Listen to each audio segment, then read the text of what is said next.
That was another incredible weekend. So many games, and the standings are now closer than ever. And the Bananas got swept by the Clowns after an amazing performance by David Griffin in showdowns.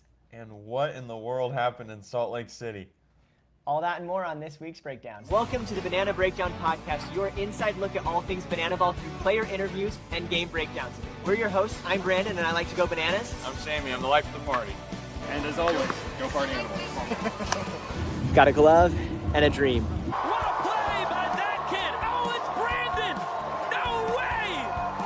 From the Banana Ball Breakdown Podcast. He and his co-host Sammy have been podcasting since the first game of the 2025 World Tour. He catches a foul ball for an out in the final game. Poetic. You guys are outstanding. You guys are outstanding.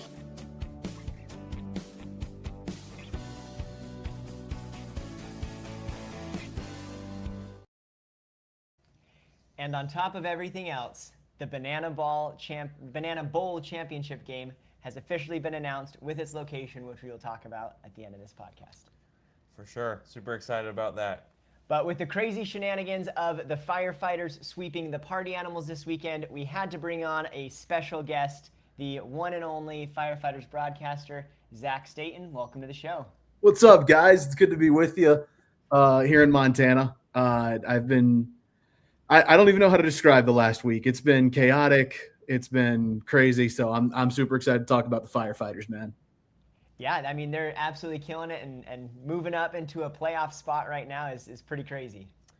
Yeah, Sammy, I thought you'd be wearing firefighter gear by now, man. I thought you'd lost a bet or something. Come on. I thought, I'm not gonna lie, I thought about it. I have my I was thinking about grabbing my shirt at home, and I was like, no, I can't be a fair weather fan. I gotta. It's rough right now, but yeah. Anyway, let's start there. Firefighters, Party Animals.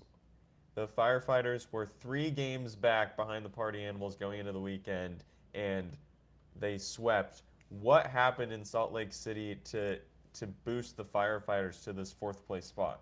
Well, the first thing you can point to is Noah Bridges looked like the second coming of Barry Bonds. I mean, what Noah did last week, I don't think is a stretch to say. That's one of the greatest, if not the greatest series one single player has had in Banana Ball history. To go 9 of 12 is one thing. 3 triples is stupid. To have 10 RBI, and this is all coming from the 10 hole, by the way. Like, that's the guy who's dead last in your lineup, and he's being that productive. He's told me numerous times he felt like that's in him in so many different. Yeah, scroll up on that even more, man. 10 RBI is insane to me.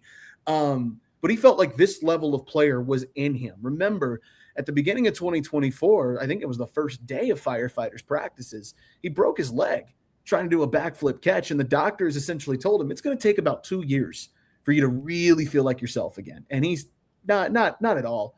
And boy, he said they were right, that it took him about a year and a half to really feel like himself again. And then this weekend, if he plays like that the rest of the year, good Lord, man. So you could obviously talk about the way that Noah played. He set the tone. I think the consistency coming out of the break has really been seen in the bats. 132 hits since we left our 2-week break. That is the most in the Banana Ball Championship League. 78 runs. They are producing at the plate. That is second most in the BBCL, behind one team, and it's 1 run behind the Indianapolis Clowns, who are obviously red hot as well. The pitching has been much better, much more consistent. About like a 5.38 ERA right now. That's much better than the way they were before. Coming off the break, that's really seemed to give this team a jolt here. And they look a lot like they did in the Banana Ball Open Chase. Remember, they started 0-3 on the year, and their backs were immediately against the wall. But they were determined they were going to make the Banana Ball Open. They won 6 out of their next 8 games and jumped from not even close to the 2 seed. And remember who they beat to get into the Open. That was the Party Animals. They swept them in Albuquerque. So I've said it, when this team plays with a purpose, boy, it's a hard team to knock out. And it's a tough team to put away. And they showed that this weekend. Yeah, I think that's one of the biggest pieces of Banana Ball becoming this year the Banana Ball Championship League is the stakes. Last year, having every team make the playoffs, where this year 2 teams are going to be out of it. And you see this weekend the Firefighters and the Clowns really showing up. But like you're saying, ever since the break, even like they've both been performing really well. So yeah, I think you can. I think the logical argument, these are the best 2 teams offensively since we got back from break. Obviously, the Coconuts have played well. The Texas Tailgaters are going to mash. It's just who they are. And I know they're very thankful they finally have a home game this week because they haven't been home since the break. They've been the away team every week. But the Firefighters and the Clowns have been excellent. And wouldn't you know it, they were the 2 teams in 5th and 6th place, which means they needed that kind of performance. For sure. Yeah, and this performance since the break, what can you tell us about like what was going into the mindset of that break? Like what about the break do you think has helped enable this this run that the Firefighters are on, and to that same extent even the Clowns?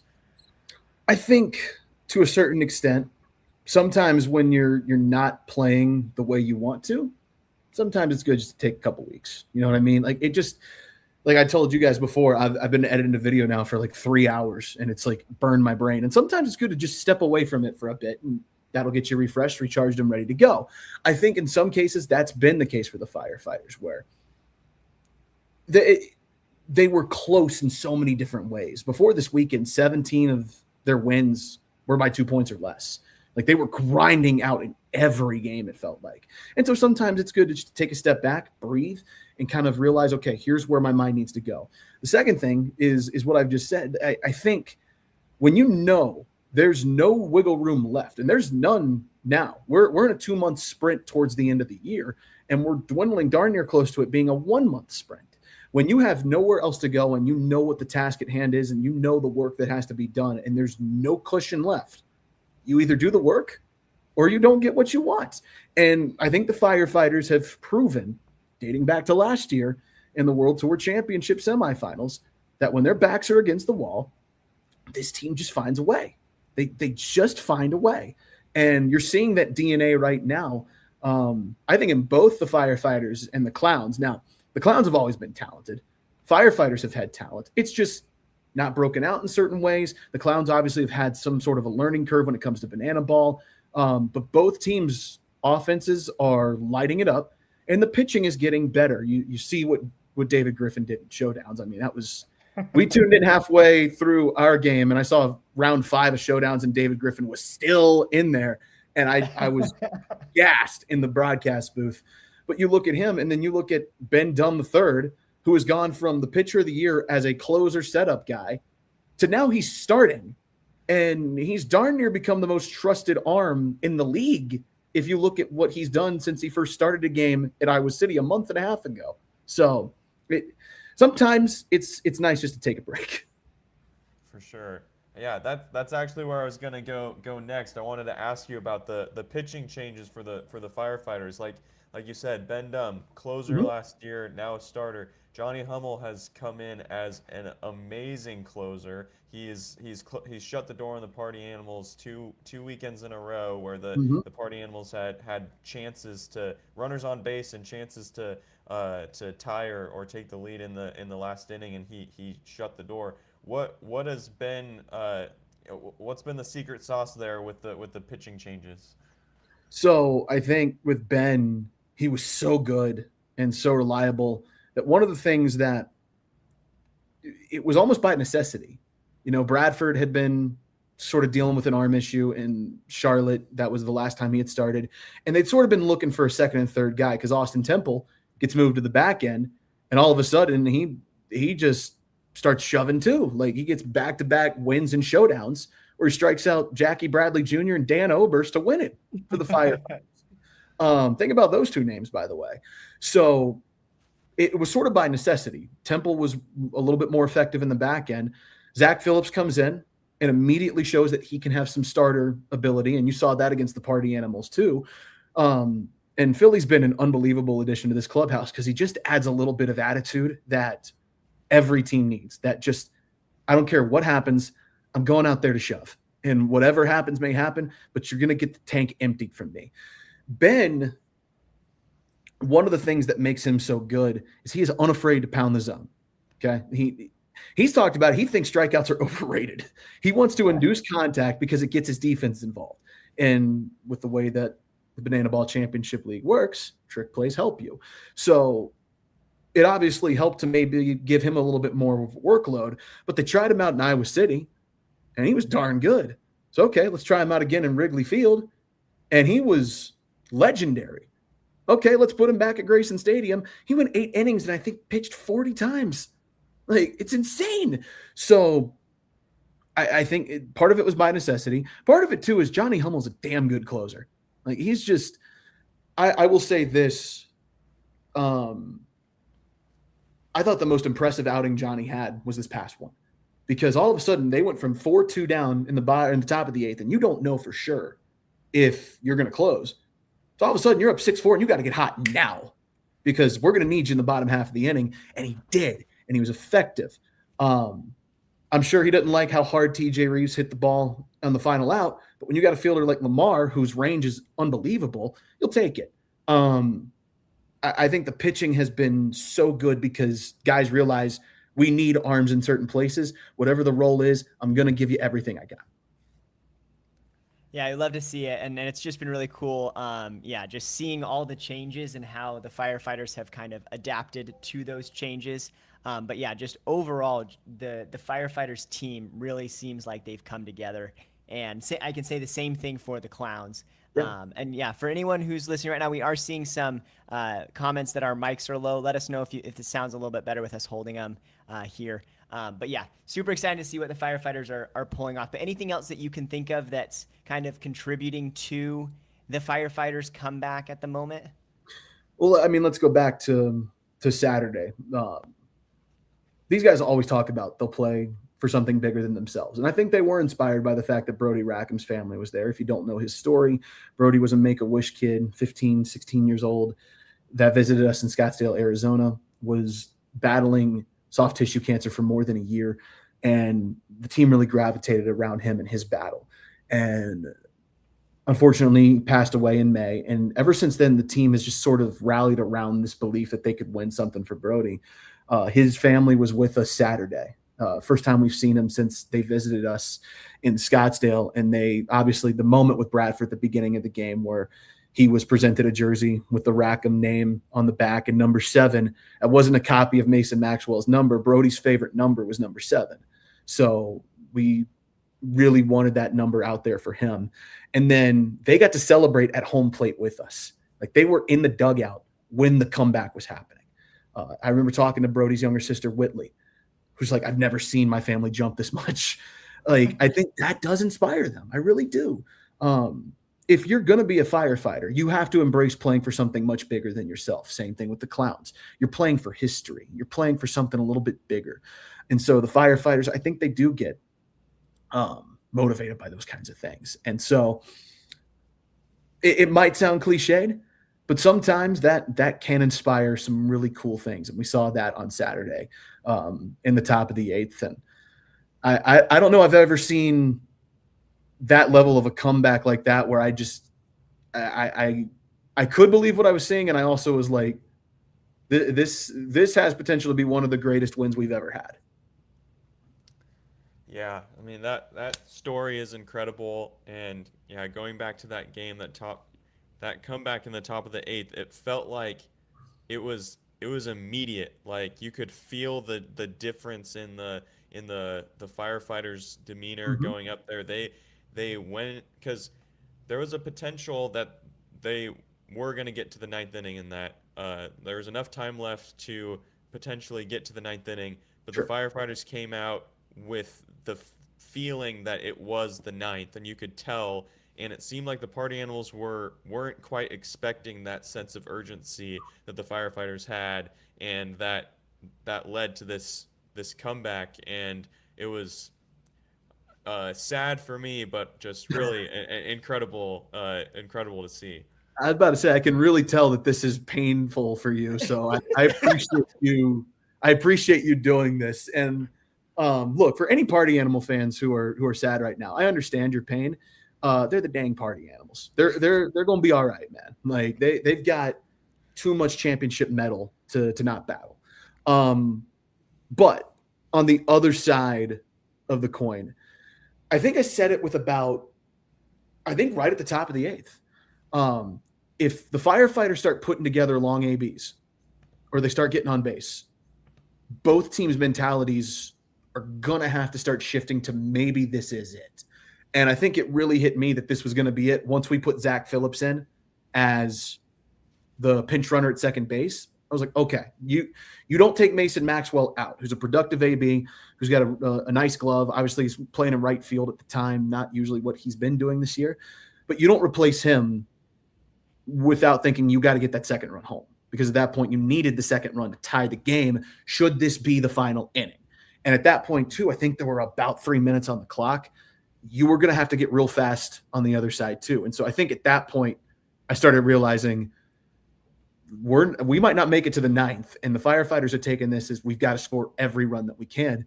And, of course, they did. And that shows you talked about it, Brandon. This team is coming together. And it's not just the pieces coming together. It's the personalities coming together where they all know how to boost the other guy up, or they know how to inspire the other guy, or they know what it takes to make this team tick. Their personalities are really gelling right now. And not that they didn't before, but you can really see the family aspect of this team now. And that really came out in the top of the 8th inning. And even in the bottom of the 8th, like, can we talk about Eric Jones Jr.? Like, I feel like I don't talk about that guy enough. That play diving out and then just shuttle passing that thing to Johnny Hummel, who, credit to him, to get over to first base to save an out. It won't be a trick play. It will be one of those defensive plays that we should remember when the season comes to a close. But that, again, shows you how the team is coming together, where Johnny knew where he had to be, EJ knew what needed to be done, and they both got it done. Yeah, that play had me my head was in my hands. I could not believe that he got that out. When I saw him bobble it, I was like, oh my gosh, it's gonna be he's gonna getting on base. But that it was such a you could tell the urgency of, like, he was not going to let that he was not going to let the runner go on base. He was not going to let that mistake derail the inning. Like, he was determined to get that there. And that was an incredible play and also extremely frustrating. Yeah, completely putting his body on the line. And, like, I was watching the replay, and it's like, I do not know how he grabbed the ball and got it up in the same motion. Like, in that body position, to throw it sideways like that was really impressive. Yeah, he told me afterwards his side was feeling it, but it was worth the risk to make that kind of play. And again, it's a crazy looking play in general. Then you put it in the context of the moment where you needed the outs in the 8th inning. That's why the Firefighters wanted EJ so badly, is because he just does those kinds of things, man. It's been incredible having him around this team, and you can see how he affects the team in more ways than one. Yeah, for sure. But yeah, it's really exciting. I'm really excited to see where the next couple weekends are going to go with the Firefighters and the Clowns in particular. Just like bringing it back up with the standings. Like, this is just crazy how. So we've got the top 3 teams who are 1.5 games away from each other, and then the bottom 3 teams that are tied or 1 game away from each other, all fighting for that 4th playoff spot. Like, I was worried a couple weeks ago that the playoffs are going to be decided a month or 2 before the end of the season. But, like, we're going to get playoff race all the way to the end at this point. Like, this is getting really exciting. Yeah, I talked about this with somebody today. The Party Animals response off of Salt Lake City is going to be huge, obviously. It might be just as big, if not bigger, for the Firefighters. Because, all right, you made all that ground up in one weekend. Can you separate? Because if you can separate, it does a couple things. Number one, it obviously gives you some room to breathe. Number 2, let's say you win 1 game. You have the season series tiebreaker now over the Party Animals, and that's no small thing. Then you can't get caught looking ahead. because the clowns are there, because you got to finish the job here. The response of the Firefighters is critical this weekend. And being around the team, they seem just as locked in now as they were going into last week. But I think they now know, hey, we've got something special potentially on our hands. Let's not squander it. And I think dating back again to last year, this team has done a really good job of not squandering opportunities. Yeah, another 3-game weekend against the Party Animals is going to be crazy.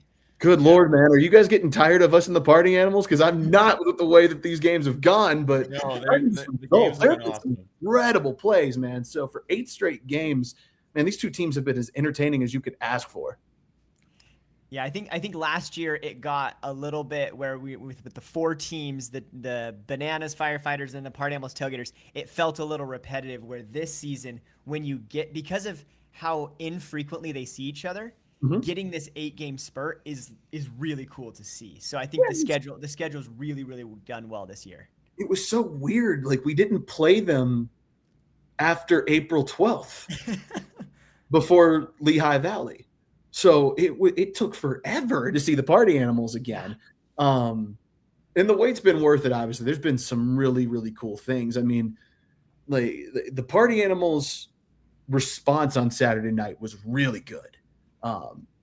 You could tell there was some urgency on that side. Unfortunately, the 8th inning got away from them, but you could tell the championship mentality was there. They were making their own energy, as Drake Toll was talking about. They were finding ways to get some things to go their way.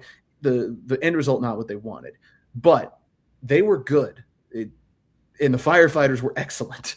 So I think the break between those two teams only built up this kind of matchup, but now you look at it, it's also just like, it's so cool to think about this. These two teams were the final 2 teams left standing last year. Yeah.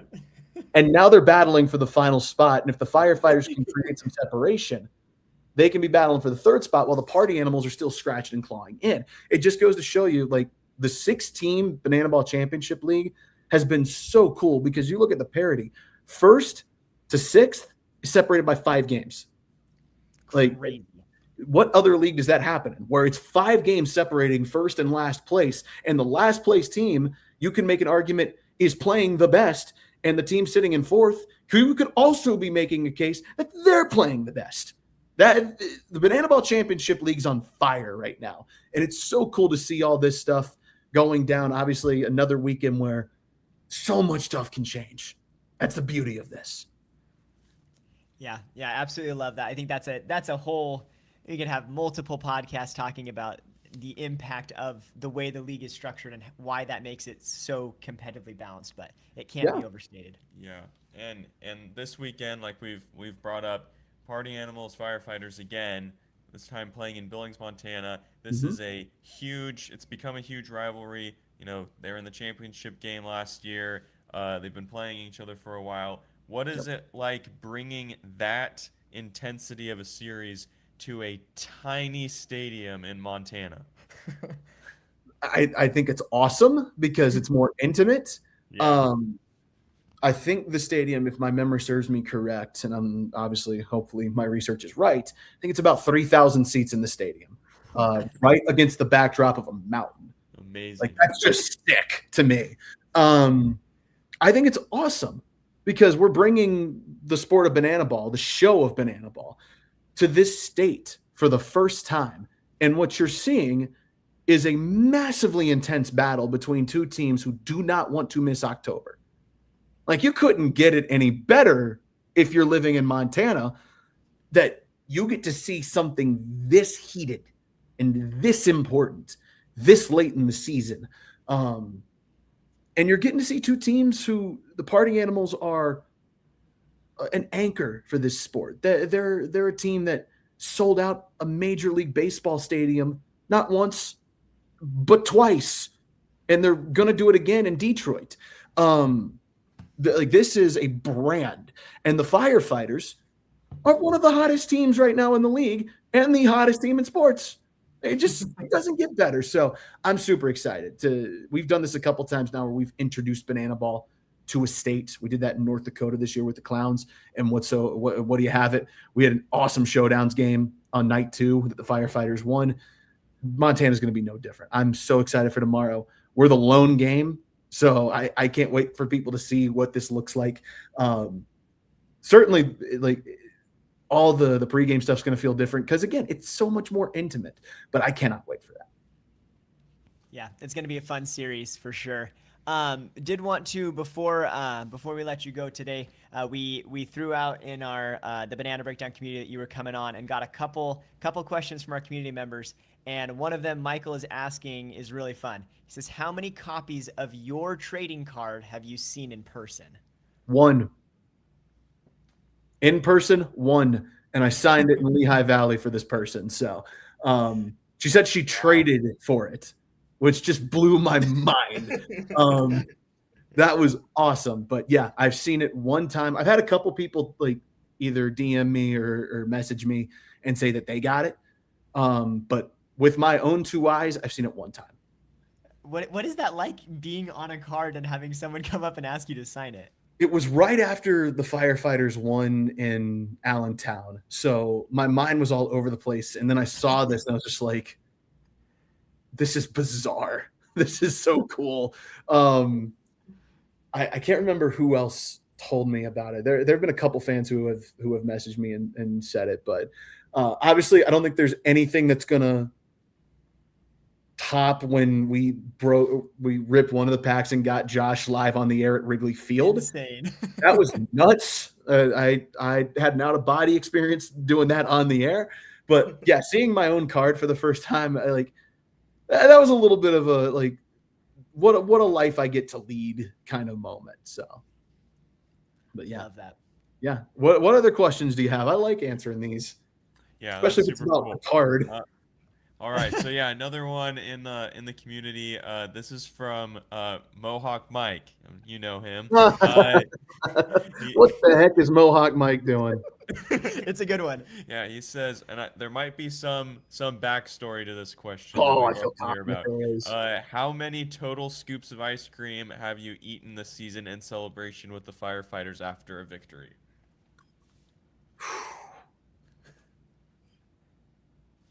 I think the number has yet to be founded. With Ben Dump specifically, I've probably had like 4 trips Nice. to an ice cream place in celebration. I'll put the number right now. I think it's probably about like 8. But I can only assume I'm forgetting multiple opportunities. And some of it, like, hey, I just got ice cream and just brought it around the guys. I can say that. But numerous and hopefully more to come. Thank you, Mohawk Mike. I miss you. And then, we have another one from Carmen asking, what is something you'd like to do in Banana Ball that you've not done yet? Ooh. That's a good question because I feel like there's a lot of stuff I've already done. And that's the nature of Banana Ball, right? Like, I've gotten to broadcast innings in the middle of a field in a barrel. That was pretty cool. Maybe that's what I should say. Like, we bring Matt Wolf's barrel up to the broadcast booth and I broadcast it in there. Now that might defeat the purpose of like everybody else seeing me topple over, but that could be fun. Biko and Josh got to do a dance. I don't want that for like the attention, but I would love it if like it's going to bring eyes to the Firefighter brand. And like, it would be fun to be like, can I actually do it? Because these players are practicing these dances well into the night, well throughout the day. They have to remember a lot. So like, could I do it? So I'll say that. Like, if I could do any sort of player dance like Biko and Josh did when they did the NSYNC jaunt, that would be incredible. Which is, by the way, one of my favorite moments of the year and probably of my broadcasting career was Dan Oberst hits the home run. I wasn't thrilled about that. After Ben Dunn was just spinning a gem. Biko and Josh do their thing. Biko runs up to the booth. I was going to stay in there and try to help him. And then he was like, all right, we'll make a deal. If they hit another home run, you should probably leave, right? I was like, you know what? You're right, because at that point, it's really bad luck. So we made that bet on the air, and literally 2 pitches later, Reese hits one to left field. And I was just like, what are we doing? This is awesome. So, yeah, I had to leave. I had to leave that. But, yeah, a player dance. I've gone long on that one. I apologize. No, that's fantastic. I appreciate that. And, yeah, it's been fun to kind of see what questions they came up with. There's some pretty good ones. But I just saw someone ask favorite flavor of ice cream, Dreamsicle. Orange cream. That's a good one. That's 1,000%. It's either that or cotton candy, but I would take Dreamsicle 1,000 times out of 1,000. I love it. Well, appreciate you coming on. It's been fun to chat about the Firefighters, and best of luck to them this weekend as they keep fighting to keep that number 4 spot. But any final thoughts or anything else that you've got for the fans today before you go? Yeah, I mean, number one, thank you for being fans. We do this because of you. I don't feel like I've gotten enough times to say that, but our fans are awesome. They've really, I think, helped make the Firefighter brand something special, in that you've embraced our mission and vision of being bigger than just playing a game. So thank you to the fans. Number two, trying to think of the right way to say this. I think the Firefighters have built a brand of sort of an underdog. I think if they come to Montana and come away with a series win or potentially another sweep, I think that underdog role starts to go away. And I think our fans have helped with that. Because this team doesn't believe that they should be underdogs in anything. And so enjoy the 3 games this weekend. Bananas Coconuts, the last time we saw that was incredible. Clowns and Tailgaters always put on a great show. And you've got an incredible race for 4th place right now between the Firefighters and the Party Animals. You got 3 great weekends scheduled right here. Enjoy it. Have fun with it. It's hard to believe after this week, we got a month's worth of series left. And then it's go time. We do the semifinals, and then we're playing in Nationals Park potentially. The Firefighters are for a banana bowl, I should say. That was insane. Getting to see that. I'm super excited for Fans First Entertainment and our organization to go get to play in the nation's capital. There's a month's worth of games, man, after this weekend. So take it all in. We're having a blast. I hope you all have enjoyed the first year of this iteration of Banana Ball in the Banana Ball Championship League, and it's only going to get bigger and better from here. Well, we're super excited for. I don't know that I believe you're super excited right now, Sammy. I don't know for sure. I'm nervous for this weekend. Okay. Hey, man, you've been a great sport about this. I appreciate you. Unfortunately, this might be karma for you guys catching the foul ball in the championship game last year. Well, that's not my fault. That was this guy. Correct. Yeah. Well, best of luck this, or actually worst of luck this weekend. No. And I can't accept that. But enjoy beautiful Montana. I'm jealous that you're up there in a beautiful. Yeah, man. Coming here for the first time. I was just telling you guys this off the air before we started. This is an insane looking state. I mean, just staying in Big Sky for a couple days, like there's just nowhere to not look and not see a view. It's insane. Like I don't know. I really loved my time in the Pacific Northwest last year in Seattle, and coming here and just seeing the Rocky Mountains again. Boy, I didn't know mountain air was a thing until I experienced it, and now I'm hooked. Yeah, it's awesome. That's great. Well, good luck out there this weekend, and we'll see you in a little bit. Gentlemen, it's always good to chat with you guys. It's been too long. Let's do this again soon. Until then, axe is up, flame on, baby. Sounds great. See ya. Thank you. Awesome. Well, what an incredible time with Zach. Really appreciate him coming on. It was a really good time to kind of talk about the Firefighters and that sweep. We've got to cover the rest of the games this weekend in just a little bit of time and talk about the Banana Bowl. It's going to be a fun rest of the podcast. Yeah, a lot has happened. Crazy series, crazy announcement. Should we just start there really quick? Yeah, let's go for it. Let's talk about the Banana Bowl being announced in Nationals Park, Washington, D.C. on October 10th. Super excited. I'm just glad we finally know where it is so we can make some plans because we will be there, and we can't wait. I have never been to Washington, D.C. before. That's pretty cool, and it's cool that they're playing nation's capital, 250th anniversary of the country. Kind of cool. Yeah, I'm excited for that game.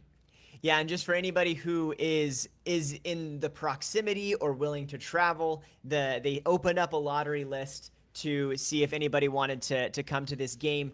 Jesse Cole posted a video this morning that over 75,000 people have already signed up for the lottery, and it's open for another couple of days. I think it closes this weekend, I believe, on Saturday. So on the Banana Ball Instagram page is where you guys can go on there and be able to enter the lottery if you haven't yet. Seen some people in the chat saying that they're already in there. So best of luck.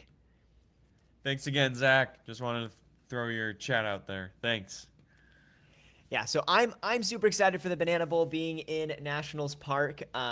This now unlocks a new state, a new area that Sammy and I are going to a Banana Ball game in. Maybe we should start tracking that and see how many of the states we can go to Banana Ball games in or something. Have I told you about my goal in life, my bucket list for states? I don't think so. We're getting sidetracked here. I have a goal to make a jump shot in all 50 states. Okay, I think you did tell me that. Yeah.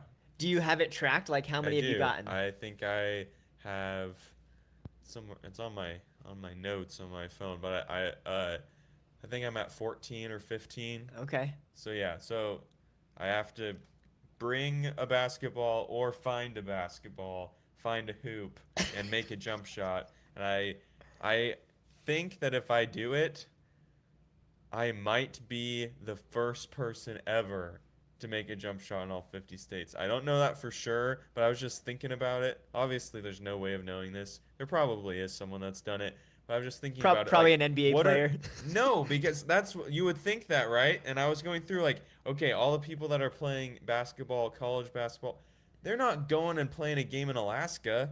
And if they go visit Alaska, they're probably taking a break and they don't want to play basketball. Yeah. So the odds of them actually like going to North Dakota I've made one in South Dakota, not North Dakota. I've made one in Montana. I've made one in Wyoming. So we went to Texas and Georgia for the bananas. I didn't have a basketball. Okay. Yeah, and we didn't. We also didn't have time. So. Yeah. But yes, someone's saying DC isn't a state. I know. I just got distracted. But if I count DC, then it'll be 51. Anyway, let's keep going. Sorry. That's just my goal. But yeah, I think one of the things I want to talk about while we're on the topic of the Banana Bowl is, first of all, there has been a group of fans that are frustrated that it's not in Savannah, and I think there's two groups within that. There's the group of fans that are they're sad because it's not in Savannah, and rightfully so. They would be able to go to the game if it was close to them. But then there's others who are then saying that it's them selling out or things like that because they're going to a bigger stadium. I'm personally extremely excited that they're going to a 40,000 seat stadium. Being able to serve 8 times the number of fans they could at Grayson is really exciting to me. And also just like, we've experienced the small and the big stadiums. I think that overall the small stadiums are a overall better Banana Ball experience, but there is nothing like the sound of the crowd in a sold out MLB stadium. And we got to experience that in Angel Stadium earlier. Last year. Oh my gosh. I was going to say earlier this year. Last year we got to experience that. So I can't imagine what a championship Banana Bowl game with 41,000 fans is going to sound like, and I cannot wait for it. Yeah, it's going to be really cool. I mean, for a championship, I think it's great that it's in this. I really like that the first two rounds, or the first round of the playoff, the first two series of the playoffs are in Grayson 100%. Stadium. And if I had it my way, that would never change. Though I feel like those need to be in Grayson. You gotta stick to your historic roots. I just think it's got to be that way, and I hope that they always keep that in Savannah at Grayson Stadium. But I am okay with the Banana Bowl with this big, huge thing. They want it to be a Super Bowl type feel and atmosphere. Yeah. I'm totally fine with that being in a large stadium, but I would prefer it if the first round of the playoffs was always at Grayson Stadium. Yeah, and I think this is a really good opportunity for it because you see something like, I think the Super Bowl is the perfect example because if I'm not super big following into football, but don't they pick a different location every year and it's not necessarily one of the teams that's in it, like it's decided ahead Yeah, of time. it's a neutral field. That's how most championships are in all sports. Is the championship game is in a neutral field. Except for the MLB. Well, okay, yes, that's true. I was thinking football is always like that. College basketball is like that. Most college sports, the championship game is at a neutral thing. But of course, NHL, NBA, MLB, it's a series, and so that goes back and forth. That is home field. But if you have a one-off game that is a championship game, like the NFL does, college football does, college basketball does, where it's just one game is the championship game. It's not a series. That game is always in a neutral stadium. So. Makes sense. And I think it's super cool because one of the things that I've been most shocked by is we posted our thing that we were just showing a second ago that the Banana Bowl was going to be in Nationals Park. And on Facebook, it was so cool to see almost all of the comments were people tagging other people and being like, oh my gosh, it's close to us. We should go. Like, just the excitement of like, they're bringing the championship to us. Like, is so cool. And I think that that's something where, like, if they were to, in a couple years to bring it to Arizona, to the Diamondback Stadium, like, that would be nuts. Like, family, friends that we know would be able to, like, kind of go and experience it together. So I definitely think traveling around the United States and having different locations for the Banana Bowl in the future, if they go that route, would be absolutely fantastic. Yeah, I mean, that's the feeling that I had a few years ago. The Final Four, college basketball's the semifinals and the championship game, they call that whole thing the Final Four. That location gets moved around, and that was in Arizona a few years ago. And I almost went, even though I had no, like, it's just a bucket list for me to see that. Just like the same way people feel about, the Super Bowl's moving around, the Super Bowl's finally near you, have the chance to go. I think that will, if they like move it around, kind of have this be a big event, I think that's cool. But again, I would prefer it if the first round of the playoffs was always in Grayson Stadium. And I totally understand why people are frustrated, but I just respectfully disagree. Yeah. Yeah, and it's one of those things that I think that they're striking a balance that's a little bit hard when they used to play more games in Savannah, but like being able to like get out to other fans, like I would go to more Banana Ball games if they came to Arizona more frequently, but for the last couple of years they've come one time. 2 years ago we got 2 series here, which was awesome, but like they're trying to spread it out across the US, going to 45 states this year, which is incredible. But yeah, I think it's a super exciting time, super good for the growth. And then we haven't mentioned this on here, but we're seeing some comments about it. The Banana Bowl will be broadcast on Disney Plus, which is also a great opportunity for the growth of the sport to get fresh eyes and people on that. And there are some comments talking about YouTube. The game will not be on Banana Ball's YouTube or any of the team's YouTube, but it will be free on YouTube. The Jesse Cole and the team, that was one of their stipulations to Disney Plus having the championship game, is they had to offer it free as well. That couldn't all be behind a paywall, and so they are offering it on Disney's official YouTube channel, so you can watch it there, which I think is super exciting and just shows that they're putting the fans first and being able to offer that game for free for everybody, and I really like that. Yeah, this game's not going behind a paywall. It's you'll be able to watch it.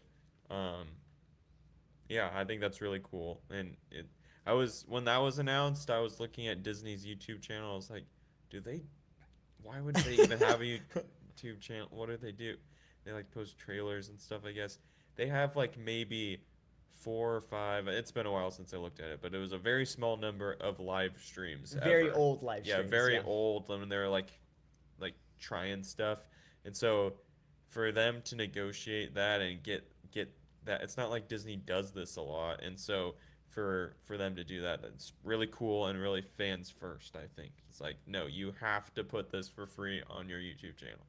Yeah, so super exciting. National Stadium, 41,000 fans, Banana Bowl. Sammy and I will be there with media passes, so we'll be getting some interviews with the players, covering it. We're gonna put a lot of that out there for you guys, and so we're really excited to be able to cover it. We're gonna be booking our tickets here in the next little bit, and getting out Hopefully, there. yeah. Yeah. It's not cheap.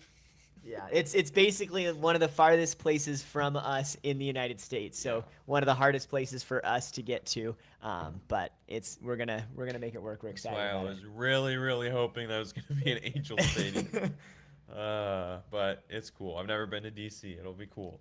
Yeah, so it's gonna be fun. Okay, so that was the Banana Bowl. I'm glad we were able to talk about that. We do need to talk about the other series a little bit before we end today. Probably not going to be able to show a lot of it or go too deep, but I have to talk about the Bananas Clowns and that series. So Clowns win game 1, and then game 2. Okay, The don't showdowns just skip match. over game 1 though. Game 1 was a complete domination by the Clowns. 22 hits. 12 different Clowns players recorded a hit in this game. 12. That is crazy. There's 10 batting spots in Banana Ball. So there's 2 other batters that came in. One of them was Fisher Polydorov. Forgive me, I don't remember the other one off the top of my head. Shout out Old Knuckles. 12 different Clowns players had a hit, which is crazy. 22 hits, 19 runs. Complete domination against a Bananas pitching staff that has been solid all year. Yeah, and 9 trick plays against the Bananas 5, winning the equalizer point as well. So just all around a great performance. Yeah, so I didn't want to skip over that. That was crazy.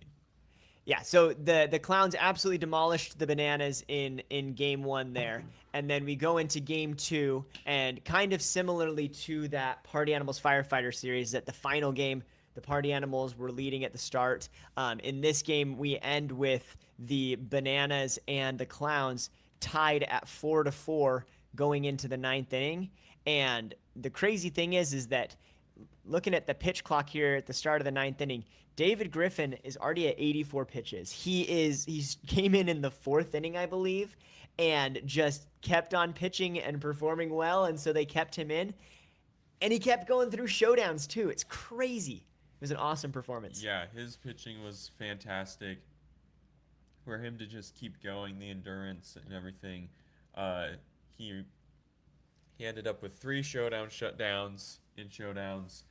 And this game goes to 5 showdowns. For the first time ever in showdown history, in Banana Ball history, 5 showdowns. This game almost went 3 hours long.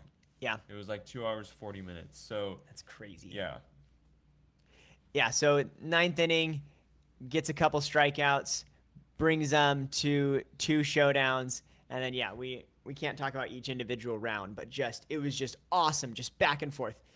Bananas getting out, and then the Clowns getting out. Then the Bananas score, and then the Clowns score, and just back and forth until we get to the 5th round, and David Griffin's able to show the score it. got really weird with, after third round and on, the bases are loaded, so the score can get pretty weird. And the score ends up as 12-10, which is just crazy.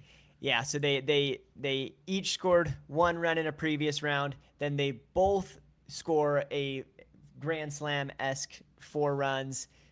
Gets them up to 9 for each team.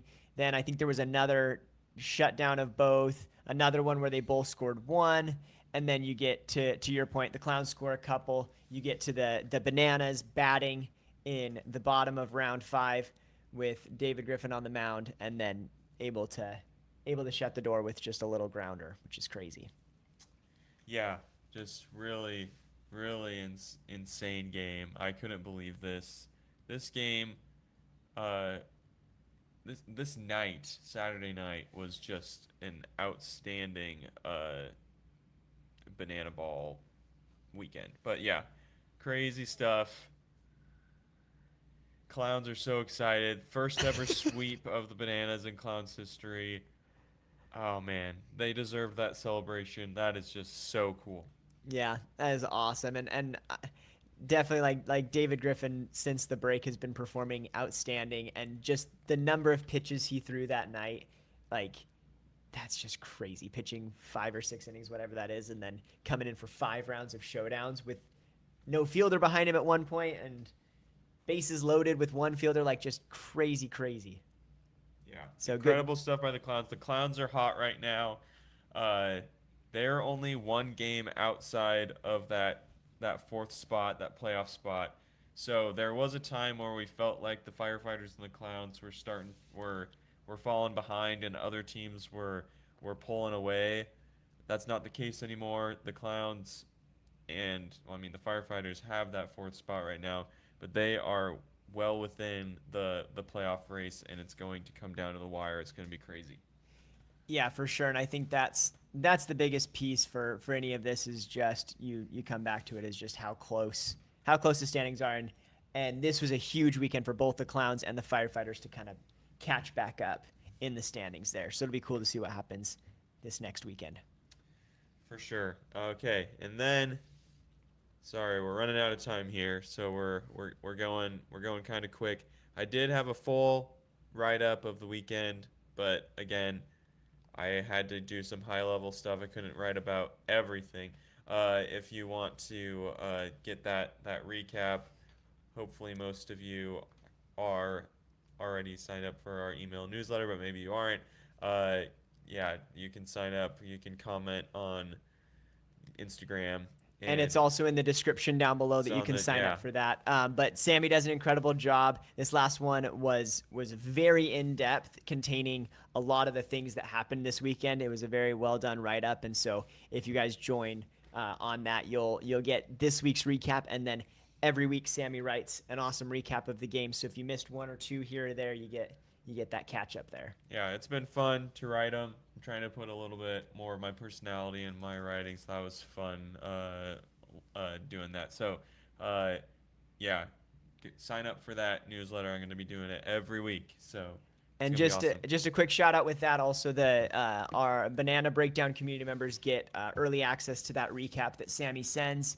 And on that note, Haley from the community says, "No more sweep graphics, Brandon." The story behind that, I made up the sweep graphics that you guys probably saw on Instagram. And I posted them that morning in the community, the morning of the last games, and was like, "Hey, like, what do you guys think of these? We'll see if we have to use them." And then we had to use both of them. So definitely cursed both the party animals and the bananas with those graphics. So maybe I need to not make them until they actually happen. Yeah, maybe. Yeah, so the community is awesome. Just wanted to throw that out there as well. But let's get to, well, are we doing the mailbag? Or are we doing the series? Because we're yeah. Anything you got in the series, and then we'll hit the Banana Breakdown community mailbag. We'll do the mailbag, I guess, because that will cover some of the biggest part of this. The biggest thing was just, I mean, the number one thing that happened over the series. Obviously, the Tailgaters win the series 2-1, but the biggest thing is Kyle Martin broke the single season RBI record over the weekend, which is crazy because we still have a month left in the season. He's already broken the home run record. This guy is unbelievable. It's incredible batter. So yeah, it just outstanding stuff, and he's got to be the MVP. So yeah. It's been crazy, and MVP caliber season, and also the Tailgaters regained the top spot. That also happened this week. That was really important, and so like he's kind of checking all the boxes of what you would expect from an MVP candidate. Yeah, for sure. Just performing super, super well. And the Tailgaters took back the number 1 spot in the standings this weekend as well. So that was big for them this weekend. But yeah, there's a couple pieces of the Coconuts Tailgaters game that we had community members ask us about in our community mailbag. In the Banana Breakdown community, you can submit your questions for the week, and we will hit some of them at the end of these episodes. We had Carmen talking about and asking about the creativity of the new ball four sprint defense that the Coconuts did, which was a really, really impressive part of the weekend. So we're going to share that video here. This was awesome. And then kind of talk about it. But thanks, Carmen, for submitting that. So this is just regular ball four sprint. And then Ashby Vining, the catcher, runs to first base and is able to tag Jordan Hussein out before he gets back. So you just kind of see the normal thing that a player does is they run past first, see if they can make it to second. When they see that they don't make it to second, well, guess what? The first baseman is converging over at second base. So normally there's not someone covering the bag. And this is where the Coconuts took advantage of that situation. And that was awesome. Yeah, they usually kind of jog back knowing, okay, I couldn't get to second. No one's ever there. Catcher moves up to first to tag him out. This, I think, could potentially, if other teams decide to do this is obviously something that the Clowns have been practicing. Coconuts. Sorry, Coconuts. Excuse me. They both start with C. Obvious that the Coconuts have been practicing. And this could change how players run the ball four sprint. It's either you've got to make a decision, right? Like it's either you commit to one thing. You either go and you're going to second. You believe that you're fast enough to get there. You have to make that decision while running, and you're gonna go try to get to second, or you've just got to stop at first. And so this is gonna totally potentially change how runners approach a ball four sprint situation. Yeah, and possibly even like rounding first and then like not going as far, because they've been able to go a pretty good distance because they have that safety net of no one being at first. But knowing that that's a possibility, definitely probably don't go as far in the future. Yeah, so, you got to book it back to first. Yeah, so kudos to the Coconuts for coming up with that play. That's really, really fun to watch. But yeah, so we had another one from the Texas Tailgaters Coconuts this weekend, and it was asking about a moment where Brett Sanchez beans Ashby Vining, and was asking for our thoughts on it, asking if we thought if Ashby was getting in the way of the pitch unfairly, or if it was just a pitch that was outside the zone and nicked him. So here's the play, and everyone in the chat, let us know your thoughts on this and which way you think it goes. So here's the pitch. I don't think Ashby moved. No, I don't think so. You see here, Brett Sanchez is a little bit frustrated at that. But like looking at it, from my perspective, it doesn't look like Ashby's moving into it. Definitely his arm guard is kind of like sticking out pretty far, but I think that's just how those work. But yeah, I don't think there's anything there. Yeah, so they're just going back and forth a little bit there. But again, that just shows the competitiveness of Banana Ball and how much these players care. But definitely want to highlight the moment. Thank you, Corby, for submitting that mailbag question. Yep. And then we got a question that we already talked about. Just want to shout out Christy that asked, how do we feel about the Banana Bowl location? So we talked about that for a while. Yes, feeling good. Really excited about the Banana Bowl location. And then this is a super interesting one that I think could probably end the podcast today for the most part. Gary asks, how would you change the showdown tiebreaker for the pseudo game 3 in the playoffs? So right now in the playoffs, if the teams, it's a 2-game series, if the teams tie 1-1 in that series, immediately following the second game, they will go into a showdowns. That's what happened last year between the Bananas and Firefighters, led to that incredible and devastating walk-off by Dalton Cornett against the Bananas. Yeah, what are your thoughts, Sammy? Thanks, Gary, for submitting that question. That was an awesome moment. I don't think anything needs to change. Yeah, I think that there's a part of me that like sees where like doing a 3-game series could be nice in some ways, this and that. I think it just fits. I like having the playoffs in one weekend, and so having only 2 nights per series kind of fits, I think, the best. And I think it's a little bit crazy to have a showdown right after the game, but I think that adds to the strategy, it adds to the thrill, adds to the fun. So overall, I think I would probably lean towards keeping it, but I'm definitely open if other ideas came out. But at the moment, I'm good with it. Yeah, I'm good with it too. I don't think it needs to change. I think it can just be whatever showdowns is like all the rules of showdowns apply. I think that's what you should do. But I understand why you would feel like that's not quite fair because Bananas never got a chance to counter it. So Yeah. But yeah, so if anyone is interested, we put a lot of effort into Gary is here and puts some more context here. It says the issue is it should be a best of 3 showdown, not a single showdown if there is an out of the park home run. So that would be a way to change it, is to give the other team a chance. I still think I'm totally good with it just being just one showdown, but that is a good idea too.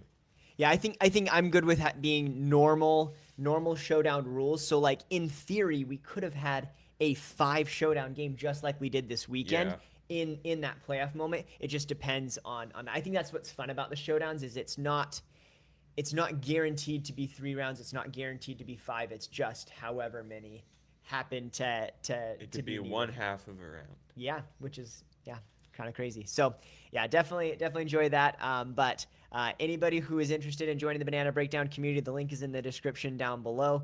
We put a lot of effort into it. It's fun seeing everyone talk about Banana Ball all week long in there, and we are doing a special watch party in the community for one of the games this weekend. So we're super excited for that, and would love to have anyone else who would like to join to come and support us there, and it's really helpful. Yeah, definitely. We love it. So thank you guys. Thanks for everyone being here, and can't wait to chat in the community throughout the week and see you guys next week. We'll see you guys here next week. Go Party Animals. Go Banana Ball.